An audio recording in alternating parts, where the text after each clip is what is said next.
Quero que eu comece de novo?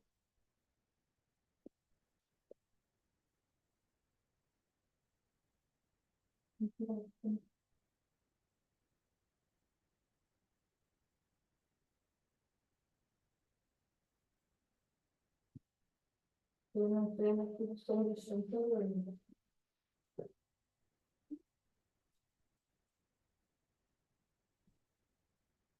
Ouviu que eu tenho que tirar o som deste computador, não vou conseguir.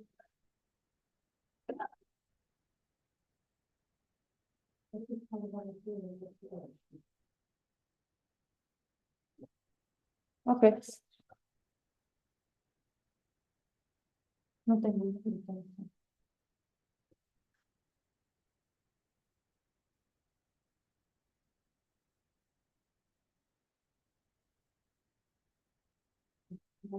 Quero que eu comece de novo?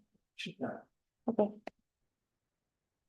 I'm going to start my presentation again. Okay, so hello everyone. My name is Jessica Megan. I'm a PhD student at University of Coimbra. I am a PhD student on informatics engineering with specialization in intelligent systems. I was an AstroCamp student in 2015, and I'm from Paredes de Coura. My presentation will be about evolutionary algorithms, which are, I'm going to explain later, sorry. So optimization is important to know what is optimization so you understand why we need evolutionary algorithms. Optimization is a process of finding the best solution among a set of feasible solutions based on an objective function. The objective function defines what we aim to achieve, and it's usually you want to maximize or minimize something or finding the best fit for a model. Many mathematical problems can be reformulated as global optimization problems. For example, if we want to find the equation that best fits a set of data points, we can reformulate the problem by minimizing the difference between the set of data points and the set of the points predicted by the equation that you are designing. So the two of the traditional optimization methods is the hill climbing and the gradient descent. Of course, there are other alternatives, and these two algorithms have lots of improvements over time. But both these solutions usually start with a random solution. Imagine that you want to find the global optima of a function. Imagine this is the function and you want to find that point. These algorithms usually start with a random point, imagine here, and then they go up or down until they find the solution. Some of the problems of these algorithms is that they can get stuck. For example, if you have two maximum points, you have a global optima there, you have a local optima here, the algorithm can get stuck. So if you go up, you come here and you don't know if this is the optimal or if you have other points. Other problems are, for example, some problems have dynamical solutions, so the solutions might change over time, or the objective might change over time. Also, some problems are multi-dimensional, so you have lots of variables, and it can be really time-consuming if you are just looking at one point and going up and down. As I said, of course, there are improvements of these algorithms, but they are mostly based on this one. I'm going to explain to you how evolutionary algorithms work, but I want you to look at this image and remember that I told you that usually with these approaches, you only work with one point, and with evolutionary algorithms, we work with lots of points at the same time. So, what are evolutionary algorithms? Evolutionary algorithms are inspired by nature, by the natural selection and genetics, and they do that by replicating concepts of biology such as the mutation, crossover, and selection. Some advantages of these algorithms is that you can get overall good solutions even if you have limited computational power. This means that if you want to have a good solution in a short time, it might not be the best one, but you can always get a almost perfect one or a very good one. And another advantage is that you can, it allows you to incorporate some empirical knowledge, but you don't need to know knowledge about the solution of the problem. It's easy to adaptate to the problem that you want to solve. So the biological inspiration comes from the natural selection. The main concept that we adapt here is that we use the survival of the fittest as a mechanism of adaptation. Then we are inspired by the genetic variation. We adapt mechanisms such as the mutation and the reproduction to introduce diversity in the solutions. And also they are population-based, so we work with lots of solutions at the same time, which we call individuals. So they make a population, and then they evolve over time based on these types of operators, based on mutation and reproduction. And over time, the fittest solutions, so the best solutions, survive over generations. This is going to make more sense as I explain. So, as I said before, we work with a population of solutions. So initially, we generate lots of random solutions for a problem. So remember that image that I showed you. In those approaches, we have only one point. With these types of algorithms, we generate lots of random ones. So you could imagine that graph with lots of points over the place. So that would be our initial population. And then most evolutionary algorithms follow the same cycle. I'm going to show you a cycle here. They do not work all the same, but they mostly follow this path. So we start with a population, and then the first step usually is the parent selection. So the parent selection is the mechanism that we do to resemble. Okay, so the parent population is what we do to select the fittest parents, or you can select other types of parents to reproduce and also to perform mutations. So usually, for example, the approach that I use the most is to randomly pick, for example, 5 solutions, and among those 5 solutions, I pick the best one. And I do that again to pick another individual, and then I join them to do a new solution. And then with the parents' population, we do the variation operators, which is the mutation, the crossover, and there are lots of different approaches in the literature, but these are the most popular and the basic ones. And then they generate the offspring. We call offspring because you take 2 parents and then you generate a new one that will pass to the next generation. And then we have the survivor selection, which is a mechanism that resembles the survival of the fittest. So you take individuals that were in the previous population, and you do nothing to them, and you just pass them to the next generation. And then the new population is a combination of all this process, and you repeat this over and over until a predefined condition is met. Usually you define, for example, you want to do this over 100 generations, 200, 1,000, you decide, or until, for example, you find the best solution or another criteria. For example, I want a solution that is this good. You define it, and then the cycle is over and you have the best of the population, which might be the best solution or just a pretty good one. Okay, I forgot to say that to know if a solution is good, you need to evaluate them. So usually when you generate the population, you evaluate each solution to know how good that solution is. And then that's how you know if it's the best one or not. With this approach, okay, individuals, when you evaluate, you call it fitness, you use a fitness function, and individuals with higher fitness are more likely to survive and reproduce. I don't know if you are following what I say. but I say solution, individual are the same thing, okay? And I might be changing the terms, but they mean the same thing, okay? So now, algorithm design. As I said, there are lots of different types of evolutionary algorithms, but they mainly follow this principle. But now I want to go a bit into detail about each step. One of the important things when we have an evolutionary algorithm is how we represent the solutions or the individuals.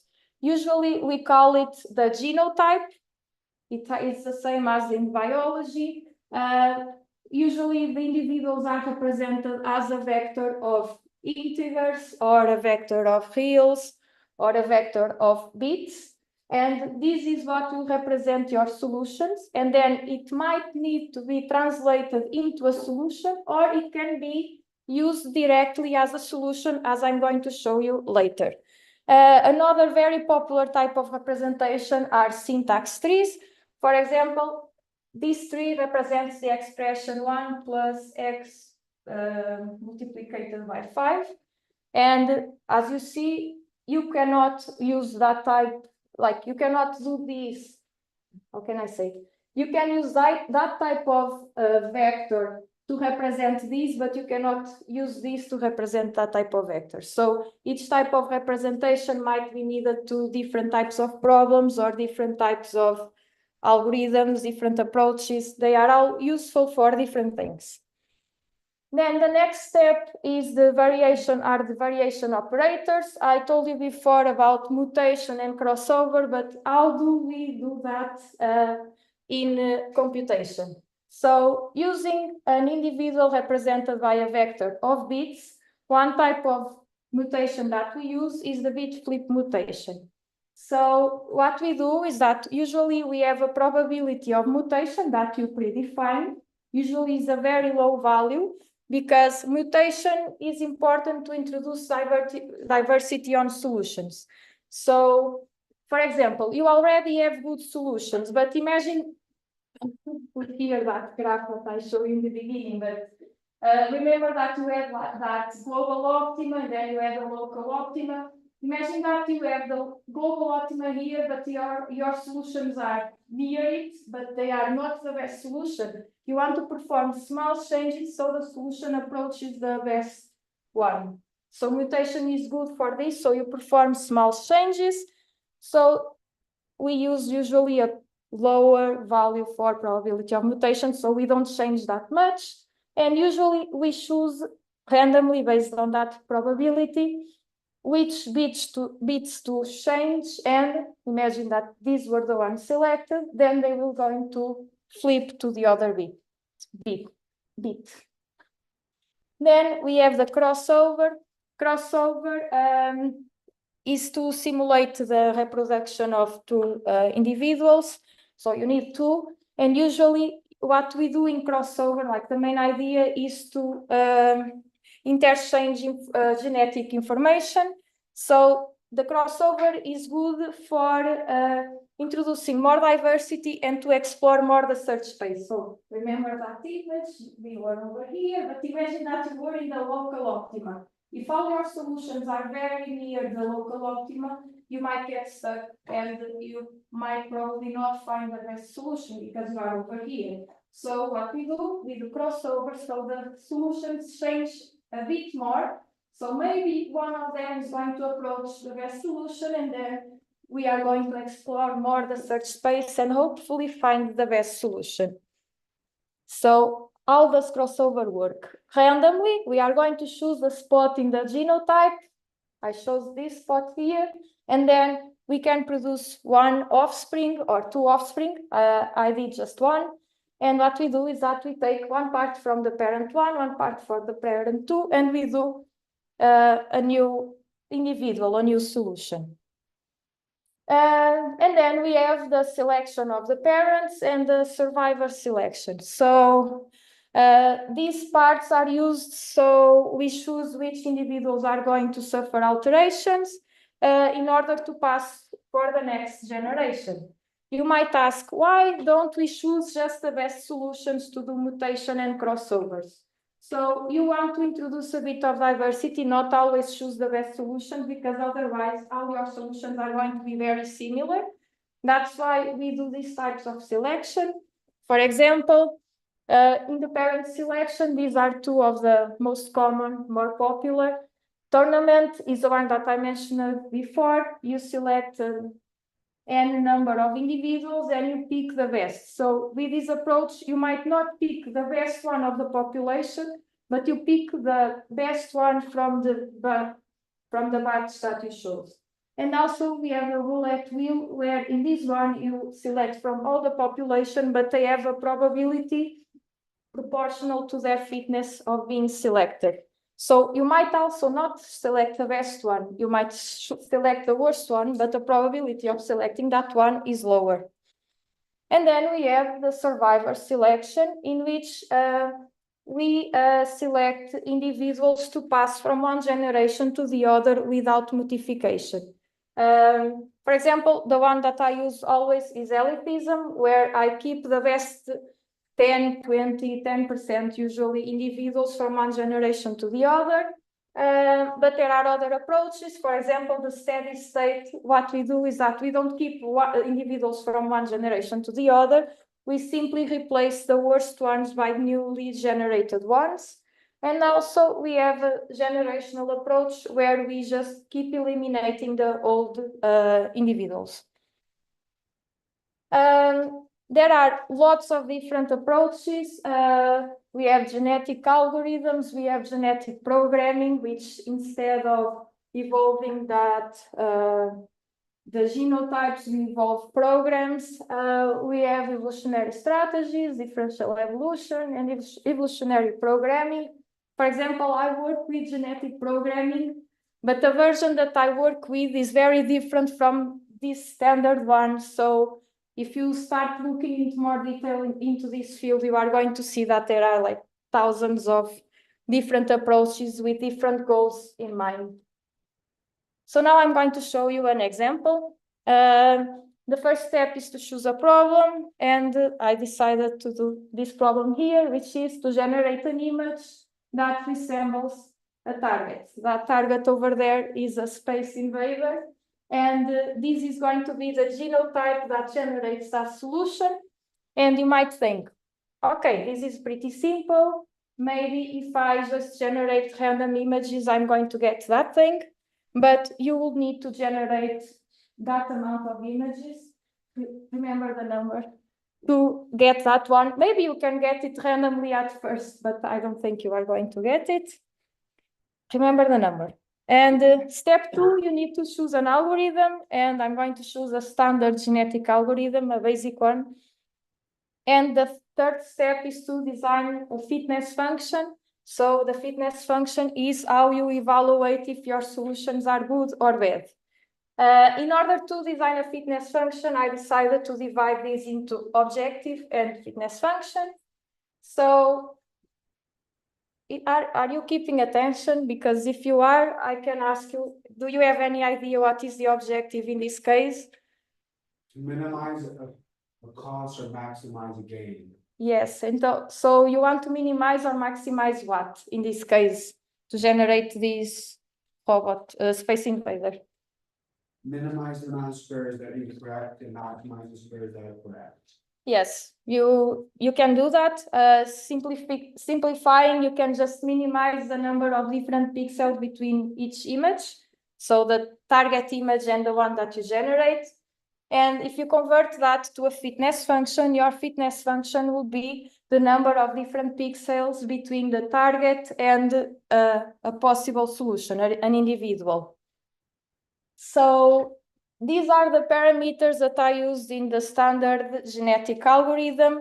I use the population size of 1,000 and I use 200 generations. So if you multiply these, this will mean that I will at maximum generate 200,000 images.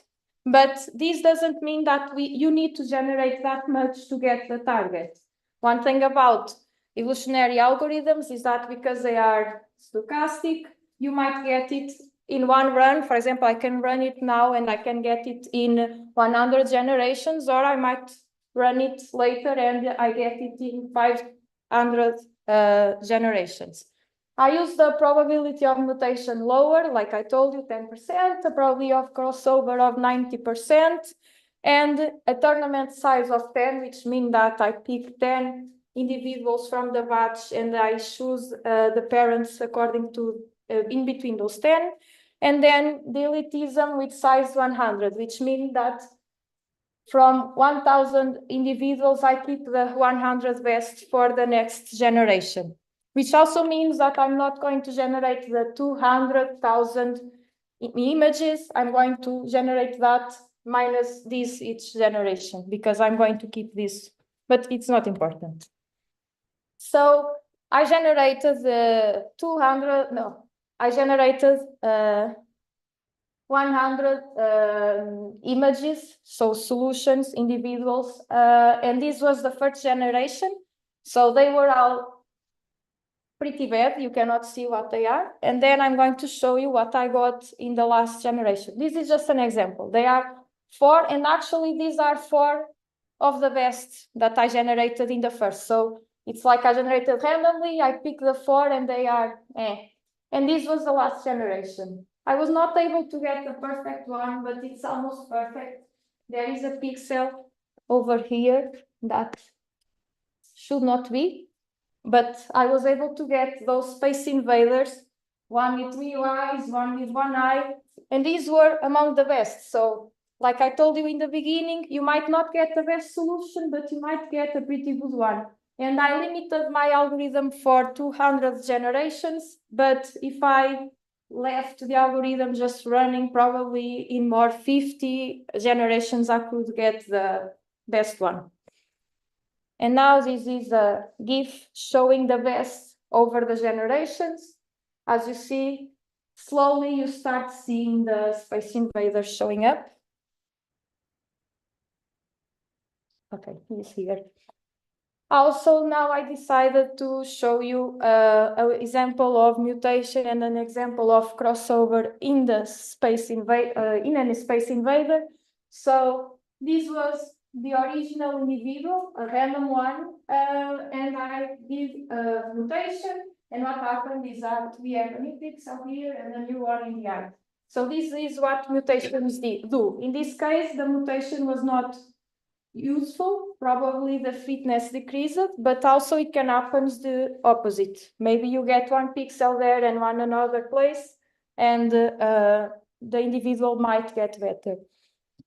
And this is an example of crossover. So like I showed you before, you choose a point to cross the parents, and now in this case I'm going to do 2 offsprings. So we change the genetic material, and this is how a crossover happens. Evolutionary algorithms have lots of real-world applications. They are very used in neuroevolution to design the architecture of neural networks. They are used in finance and economics to predict the market. They are used in healthcare, in medicine, in lots of things. For example, I use an algorithm for predicting the glucose levels of diabetic patients. They are using robotics, art, and creativity. For example, you saw my small algorithm. I was able to generate a thing, you see, that you could design the algorithm to do more pretty stuff, not just imitate a Space Invader. Also in security and lots of things. It's not my field, but I decided to see how evolutionary algorithms are used in astronomy and astrophysics. I saw that they are used for the study of distance bodies of optical and radio band. I don't know what this means, but this exists. The solar dynamics, heliosismology, and stellar evolution, I also don't know. Study of the galaxies and other supermassive bodies, and monitoring and study of high energy events and associated theory. So I recommend this paper here, which is 16 pages, and you have a review of the papers that exist using evolutionary algorithms in this field. I don't know if Professor Carlos ever used this, but I will be interested in knowing. Thank you.